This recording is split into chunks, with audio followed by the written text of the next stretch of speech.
The following contains descriptions of physical violence, sexual violence, and graphic descriptions of autopsies.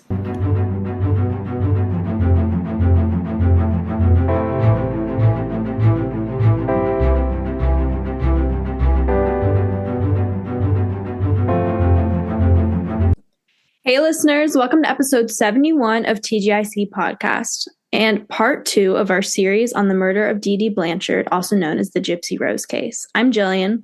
And I'm Izzy. Okay, I guess we're just going to kind of pick up where we left off, right? Yeah. And just so you guys know, we said it in the last episode, but we are on Zoom. So if you hear anything weird or if there's like gaps or whatever, that's why. Yeah. All right. So picking up around 2012, just at some point in 2012, Gypsy was able to regain access to the internet after her mom went on that rampage and smashed her computer and everything. And she started to go online after her mom went to bed. She often messaged with Aaliyah, who was a neighbor of hers. Aaliyah was 23 and considered herself to be a big sister to Gypsy Rose, even though they were actually really close in age. I think Gypsy Rose was 21 at the time. Mm-hmm. So I guess she was kind of a big sister, but I think Aaliyah thought she was a lot more of a big sister advisor. Yeah. And they were actually quite close in age. One day she messaged Aaliyah asking for advice on talking to boys and pursuing a romantic relationship. Aaliyah suggested that she tried to meet someone online just because, Gypsy Rose doesn't really get out without her mom much. Mm-hmm. So Gypsy Rose decided to join a Christian dating website, and she quickly matched with Nicholas Godejohn, who was 2 years older and lived in Big Bend, Wisconsin. So Nicholas did actually have a criminal record. He was convicted for indecent exposure because he was watching porn at a McDonald's once. Oh my God. Yeah. Oh my God. That's an interesting thing to have a criminal record for. Yeah, quite an interesting thing. I mean, he has a more extensive criminal record now, but imagine trying to apply for a job and that's what's on your record. Yeah, and that specifically too. Watching porn at McDonald's. Yeah. It's so specific. It's so specific. Nicholas also claimed to have dissociative identity disorder, which is also formally known as multi-personality disorder. But there's not really any evidence to support this. And I think no one really thinks that he actually had this. They think that this was just something he came up with. Okay. He does have autism spectrum disorder. Okay. So in 2014, Gypsy and Nicholas had actually a pretty strong online relationship. It had been about a year and a half, 2 years since they'd met. They'd been talking very consistently. According to Aaliyah, they had discussed the possibility of eloping and had come up with baby names for their future children. Whoa. Can you imagine? They had a pretty steady online relationship. Yeah. Can you imagine that you're in the talking stage with someone and you're like, yeah, our babies, let's come up with names for them. Well, that's the thing. It's it had been a year and a half. It wasn't really they were in the talking stage. It was just they were solely online. Yeah. Yeah. So it had been a good bit. Gypsy was pretty infatuated with Nicholas, from what she told Aaliyah. The only red flag that she ever really noted about him was that he often discussed these sexual fantasies that involved BDSM elements. And that was really uncomfortable for Gypsy just because, she was a victim of abuse. Yeah. So she kind of just tried to dismiss these and say that they were really nothing more than fantasies because she was just really into Nicholas. She didn't want anything to be wrong. You know what I mean? Yeah. And this is actually one of the things that I saw was their posts between the posts that they were both posting. Mm-hmm. Some of them were weird. One of them was they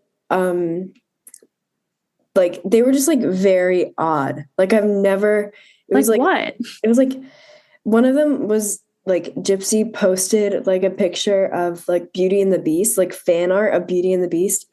And she was I'm looking for my beast.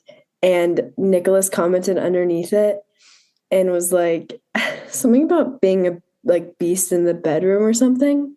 Oh. And then he posted pictures of Belle. And it was just very odd. Interesting. Definitely very 2014 online, online You know, she had 5 different Facebook accounts. Seriously? Yeah, I mean, I think she did just like to not get caught by her mom, but like most of her relationship took place online, which I think is wild. Like a lot of back and forth stuff, just like totally on these different Facebook accounts. Yeah. Interesting.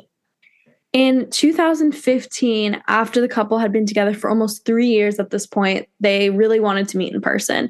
And Gypsy no longer wanted to cover up the relationship to her mother. So Gypsy actually paid for Nicholas to travel all the way to Springfield from Wisconsin, like on a bus. So they crafted this whole plan for them to like meet by coincidence, basically, because Dee Dee would often take Gypsy to like the movie theater because, you know, she was really into fantasy, she was really into sci-fi. So that day they were going to see Cinderella at a local movie theater. And Gypsy was like, we have to just like meet by coincidence, like bump into each other. So Gypsy dressed as Cinderella and Nicholas dressed as Prince Charming, and they pretended to meet for the first time. And at some point during the film, the two actually snuck off and had sex in a movie theater bathroom. Whoa. Yeah. Whoa. That's a lot. Yeah. In costume. Which is interesting. After they met in person, that's when they kind of started to craft their plan on how to kill Dee Dee, which sounds like a big jump, but you kind of have to think about like where Gypsy was in her life. Like, she was definitely still at that point where she wanted like independence just from her mother, just because she was starting to suspect the abuse. She had started asking questions and her mother was like abusing her in response. And then on top of that, she now has this boyfriend. They've now met. And so she really wants to like, you know, start this life with him. And then on top of that, you know, the whole plan with the movie theater was that Gypsy wouldn't have to cover up her relationship anymore because like her mom would be like, oh, this is the guy from the movie theater you met. But even then, Dee Dee was still very like disapproving of their relationship because she thought it was weird that there was like this adult man at a children's movie. True. Which is kind of ironic because they staged this whole thing so it would like not be sketchy. And then she was like, well, that's sketchy as fuck. Yeah. Yeah. Yeah. Like by himself, dressed up as Prince Charming. Yeah. Which is like, you know, that makes a lot of sense. Like her train of thought makes sense. I just think it's so ironic because like their whole plan was so that it wouldn't seem sketchy. Yeah. But yeah, Gypsy was really feeling trapped at this point and she wanted to leave to start her new life with Nicholas.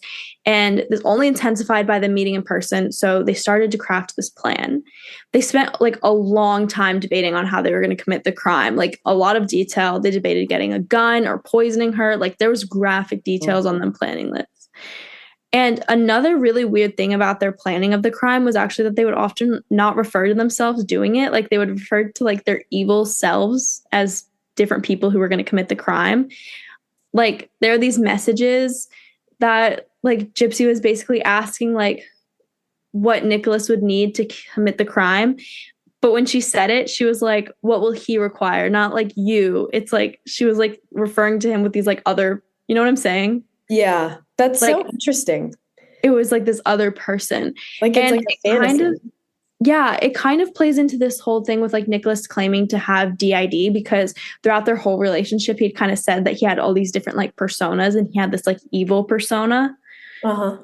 But, you know, they later found out he didn't actually have this. So it's really just this really extreme form of like self-distancing, which is something that happens like when people want to mentally distance themselves from like something awful like a crime. Which makes sense. I mean, like I feel like I've heard of other like true crime cases where people have like will not refer it to like themselves as committing it. Yeah. They'll and like yeah. When confessions happen over time, usually it's like they get closer and closer to the crime. So it's definitely like a case of that. I just think it's interesting because Nicholas had claimed to have this like evil persona for like a long time. And it was like he like acted like it was like another version of himself, basically. And it was like it kind of existed long before the crime. Yeah. Which is interesting. That is interesting. So in June of 2015, Nicholas took a bus to Springfield during the day while Gypsy was at a doctor's appointment. And like this is like a long ass bus. That's why it's like kind of important he left during the day because like the timing had to work out. Like they planned this. I think it was like a 9-hour bus ride or something. Whoa. Yeah. So that night, after Dee Dee went to bed, Gypsy let Nicholas into the house and gave him gloves, duct tape, and a knife. Gypsy then went and she hid in the bathroom and like covered her ears and just waited. Nicholas then went into Dee Dee's room, and apparently he woke her up when he went in, but it didn't really end up mattering because he just stabbed her in the back 17 times. 17 times is passion. It's overkill for sure. It's anger. Yeah, but that was kind of where Nicholas was at. The two of them were just really infatuated with each other. So he was like, "I'll do anything for Gypsy," and Dee Dee was abusing Gypsy, and so this was like his duty in his mind. You know what I mean? Yeah. After he killed Dee Dee, he then went and got Gypsy, and they had sex in Gypsy's room. And this is actually debated whether or not it's consensual, which I feel like is kind of important that I note. When the case will come out later, like Nicholas says that it was consensual. Gypsy says it was not. She was, obviously distraught because her mom just died. And I mean, they're having sex in the house that her mom just died. Yeah. In her room, that's like probably has so many bad memories. Yeah. Like, years of abuse. Like, I'm sure that even if like it was consensual, it was not a good experience, probably. No. After they had sex, they went and there was $4,000 in cash in the house. It was mostly like from like the child support and stuff over the years, but Dee Dee kept like a safe of cash, and so Gypsy knew where to get it. So they took the cash and they left. After the crime, they stayed in a nearby hotel for a few days just to debate their next move. During this time, they're actually seen on like several security cameras of stores and stuff. And so it's definitely like, they were definitely trackable once it came down to it. Like they stayed in the town for a little bit and they were seen on store cameras. Like they were there. Mm-hmm. So they're kind of just plotting their next move, and they eventually decided that they'd go back to Big Bend, Wisconsin, and just move in with Nicholas's parents. Nicholas had lived with his parents, and at the time, I think that's just like the decision that made the most sense to them, which is crazy because can you imagine like your son goes away for a couple days and he comes back with his girlfriend, and like I'd be so confused. You know? Yeah, I would be really confused too. Especially like, I don't know how like familiar they were with Gypsy, but like she was like on all these charity events. Like I actually don't know how popular like she was at the time before like the crime happened, but like was she known as like a person like with like these conditions? You know what I'm saying? Like was she known for participating in charity events? Like I always wondered that. Like I don't know. Yeah, was she like a big, like did people know who she was? Yeah. Like I mean, I don't think she was like celebrity level, but I wonder if people like, knew who she was. Like from the news or anything. Yeah. Before they left Missouri, they mailed the knife, which is the murder weapon, and the cash back to Nicholas's house because they didn't want to get like caught with it on the bus. Okay, I will say they are not the smartest criminals. Oh no, they're really not the smartest criminals. Why would you? They also like when they mailed the knife, they addressed it to their names at Nicholas's address. Oh my God. Also, they sent a knife through the postal service. Yeah, sent a knife through the postal service. They were seen on multiple store security cameras together. It was not planned out. They stayed in the town for like a couple days. Like it's not like they like went like to some random place. Like they stayed in a nearby motel. Oh my, yeah. Yeah. And like why you sent a knife through the postal service? I don't actually know how it made it through. No. And even if like what if they opened it? Then it's like literally it says it's addressed to like Gypsy Rose Blanchard and Nicholas Godejohn at this address. Like, you know what I mean? Like, yeah, and it's like a bloody knife and $4,000 in cash. Yeah. Like, why wouldn't you send that to like a P.O. box? Or like, I don't know, like take it with you. Yeah. I feel like it's literally better to have it in a backpack. Yeah, like in a checked bag. Oh my God. Because it's not like they're going through customs or anything. Yeah. Just carry that shit with you. No one's going to know what's in your backpack on a bus. Yeah, exactly. Like they don't make you go through security. No. Yeah, so they mail this stuff back to like avoid getting caught, but I think that's really ironic. Anyway, so then they get on this bus to Wisconsin. Witnesses later said that they saw Gypsy in a blonde wig and walking without assistance at the bus station, which does make me think like if people were able to like later say they saw her, like does that mean like she was like a recognizable person? Like they were like, wait, what the fuck? that's Gypsy Rose Blanchard. Why is she walking?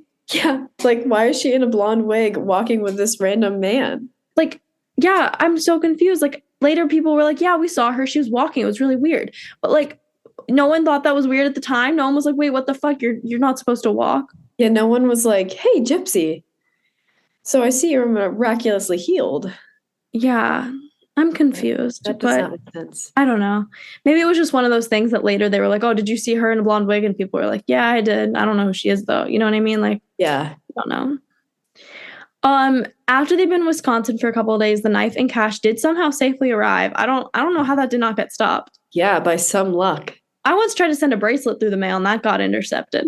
Seriously? Yeah.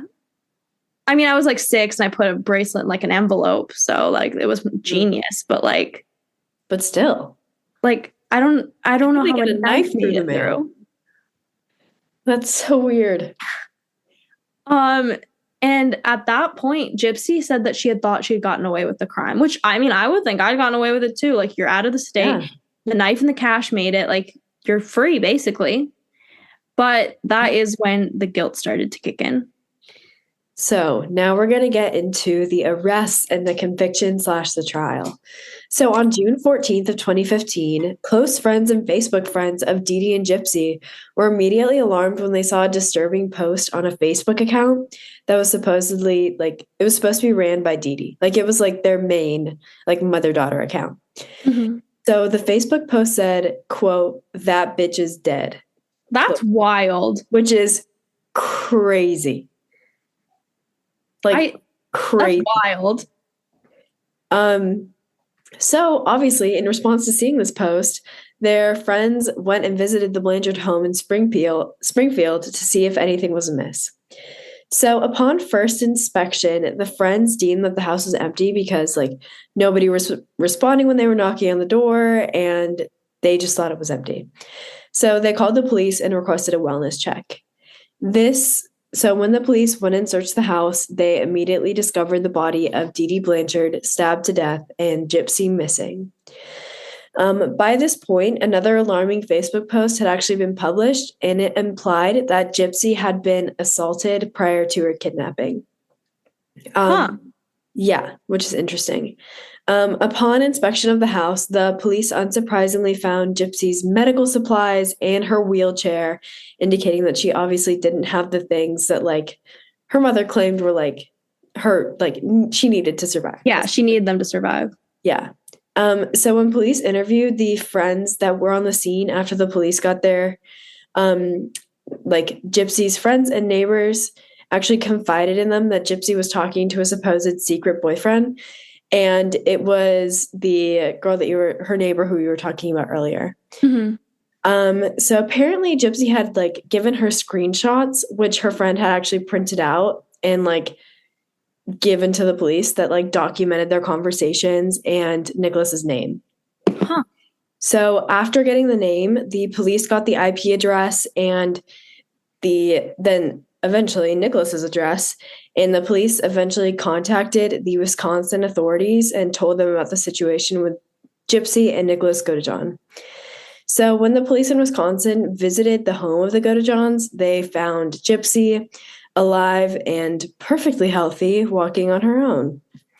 That must be so shocking.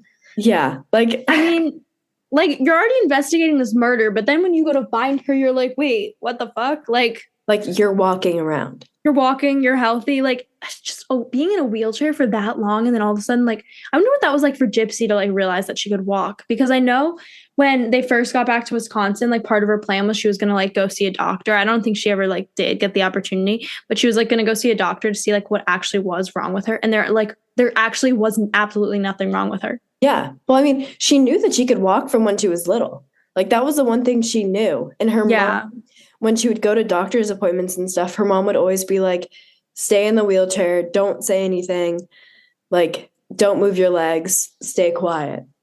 Yeah.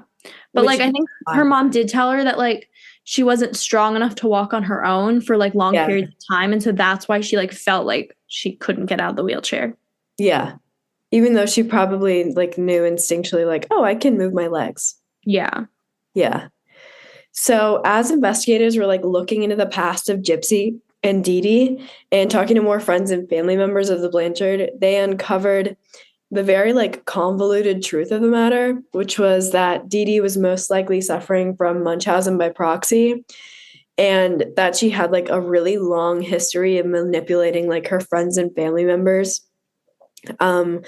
Like when I was researching, I saw stuff about like her stealing her family members' like credit cards and identities, and like Oh, people shit. even suspect that she actually killed her mom. What? Yeah. So she lived with her mom in like the 90s, and apparently like she refused to feed her. And then her mom just died. And like all of her family Oh. members thought that she killed her. Oh my God. I did not know that. Yeah. Whoa. So just like very complicated past. So because Gypsy's lawyer was able to get access to medical records, which thoroughly detailed the abuse that she had endured throughout like her entire life, he was able to arrange a plea deal. And on July 5th of 2016, Gypsy actually pled guilty to second-degree murder, and she was sentenced to 10 years in prison. She ended up actually only serving about 85% of her sentence, and she was released just a few days ago on December 28th, 2023. A lot of people were frustrated by the verdict, whether that was because, like, on one hand, Gypsy was a victim of, like, vicious abuse for a majority of her life. But on the other hand, she, like, organized the murder of her mother. So it's just, like, a really complicated situation. But because of the plea deal, like, and she pled guilty to second-degree murder, she got, like, the least possible sentence. Mm-hmm. And on the flip side, Godejohn was found guilty of first-degree murder in 2018. He did not take a plea deal, and he was sentenced to life in prison, which he's still serving today. His conviction was determined after a really long deliberation by the jury, during which they had to choose between like 3 different murder charges, whether it was like involuntary manslaughter, second or first degree murder, and like not guilty, obviously. Mm-hmm. And after 2 hours of deliberation, which is not very long for a murder trial, they came to the determination that he was guilty of first degree murder, which I think that makes sense. Like, makes sense. Yeah. she didn't deserve that long of a sentence. She was a victim of abuse. So Exactly. arguably it was self-defense. And also, like, she didn't fully even commit the crime. Like, yes, she might have organized it, but she didn't commit the crime. Alternatively, like, he committed the crime. He was not a victim of her abuse. Like, yeah, I totally agree. And I feel like Gypsy ended up serving her time. Like, she was in jail for 8 years and change. yeah. So I feel like that's more than enough for like the years and years of abuse. Yeah. And she has been active on the internet ever since. It's been quite entertaining. She has. Oh my gosh, yes. Did you see all the paparazzi pictures of her going into the like shoe store? No. Oh, wait. When she didn't have like shoes on or something, and she was like, she had on like boots that didn't fit her, so they weren't zipped up. Yeah, I did see those. Oh my God. Yeah. That like caught me so off guard. I remember whatever day she got out, I remember like seeing on Instagram everyone reposting like this like mirror selfie of her. And I was just like, oh my God, like she's on Instagram. Like that's like the generation that we're in. Yeah. Like I remember when all the shows and stuff were coming out about her in like 2018, 2019. Like there was that one with Joey King in it. I know. I was just thinking, I was like, I wonder if she wants to talk to Joey King. I know. Like, you know what I mean? I think it's kind of weird that they made a show about her when she was like in prison. Yes, and then not like it's not like she's in prison for the rest of her life. Like they knew she was going to get out. Yeah. Like it's kind of weird how quickly they made like this like show based off of it. Yeah. I don't know. Did you know she's a huge Taylor Swift fan? Seriously? Yes, I've seen a lot about that. I think it's quite entertaining. She had this whole elaborate plan to like meet Taylor Swift by going to a Chiefs game, but then she was like ordered out of the state. Like, so she had to go back to Louisiana, so she couldn't go to the game. What? Yeah, she was like dying to meet Taylor Swift. Oh my, Taylor Swift needs to set up a meeting with her. Which I also think is kind of ironic because like, okay, Joey King plays her in this TV show, right? Yeah. Joey King like knows Taylor Swift because she's been in like Taylor Swift's music videos. Joey King has been in Taylor Swift's music videos? Yeah, she was in that one when she was like a kid, and then she was put in, I think it was something from Speak Now. I think it was Mean. But then she was also, when Speak Now, Taylor's version came out over the summer and they like made a new music video, they put Joey King in it because like it was supposed to be like new, you know what I mean? Like updated. Yeah. That's crazy. I didn't know that. Yeah. Dude, Joey King, when she was a kid, she was in like everything. No, because she was in Ramona and Beezus. Yeah. She was also in that weird movie that like Oz won, I think. Which one? It was like something based on like The Wizard of Oz, but it wasn't The Wizard of Oz. I think Mila Kunis was in it. Oh, I know what movie you're talking about. Yeah, thank you. Okay. I like can't remember what that was. I was actually starting to think that it was like some weird memory I had, not like a real thing. I don't know, but it was really weird. That was a weird movie. But Joey King was in it. She was like some glass doll girl or something. Like she was like not like I remember that. It was like her, but it was like she was edited or something. Yeah. Yeah. Oh my God, I remember that. But yeah, I wonder if Gypsy Rose Blanchard has made contact with Joey King. I'm just curious. Maybe. I mean, I feel like if you portray someone like that on TV, you need to like reach out. Like, I know. I hope Joey King like DM'd her and was like, "Hey, girl, hey." That's what I'm saying. Like, I'm so curious about this. Anyway, I don't know why that was like one of the first things I thought when I saw she was getting out. I was like, I wonder if she's gonna meet Joey King. I wonder what her impressions of Joey King are. Yeah, what is she gonna think when she's like, "You guys like chose her to play me"? Yeah. Like, you guys watched The Kissing Booth and then decided she was a great choice to portray me. Oh my God. Yeah, apparently. But yeah. But I will say, Joey King served. She kissed Jacob Elordi.